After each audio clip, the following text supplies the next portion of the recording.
Hello दोस्तों, नमस्ते, प्रणाम, श्री शिवाय नमस्तभ्यम। बहुत ही दर्द भरा हल्दी गीत लेकर के हूँ। बेटी हल्दी गीत, जो बेटी की हल्दी लगती है जब ये गीत गाया जाता है। बहुत ही दर्द भरा गीत है। अच्छा लगेगा तो लाइक शेयर सब्सक्राइब करेगा, प्लस के साथ सपोर्ट करेगा। हेलो दोस्तों, मैं कंचन अपने यूट्यूब चैनल पर आप सभी का स्वागत करती हूँ। हम दोनों बहन हल्दी गीत लेकर आए हूँ। गीत अच्छी लगे तो लाइक शेयर सब्सक्राइब और कमेंट करके ज़रूर बताना गीत कैसी लगे। पापा के खेतवा में उपजई हरा दिया हो, भैया जे बैठे रखवार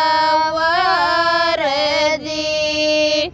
पापा के खेतवा में उपजई हरा दिया हो, भैया जे बैठे रखवार हुई। पापा के आंगने वो झंखेली मायनी, अब बेटी भइली सयान जी। पापा के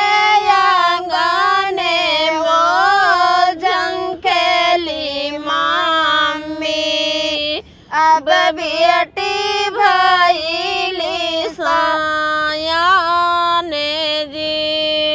कच्चे कच्चे बसवा कटाई जनक जी, पनवाना मारौ छवाई जी।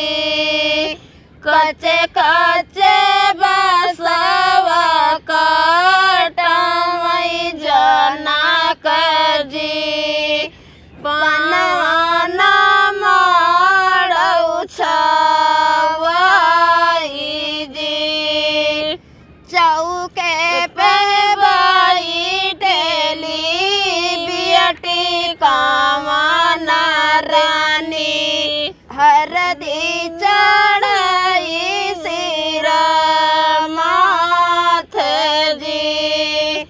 चौके पे बैठेली बेटी कामना देही, हरदी चढ़ाई सिर माथ जी। आइली बरतिया आंगनवा में उतरई, बेटी बैठे पापा जांघ जी।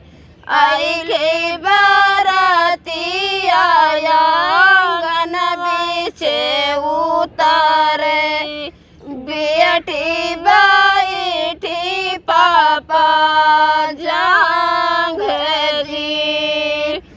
मम्मी के रुआए से भिगलया चरवा, पापा के रोए सिर पाग जी। मम्मी के रोए से भिगलया चरवा, पापा के रोए सिर पाग जी।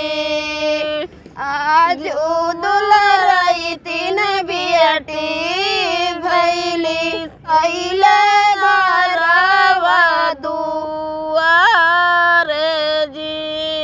आज दुलरई तीन बेटी भैली पराई, सुना भई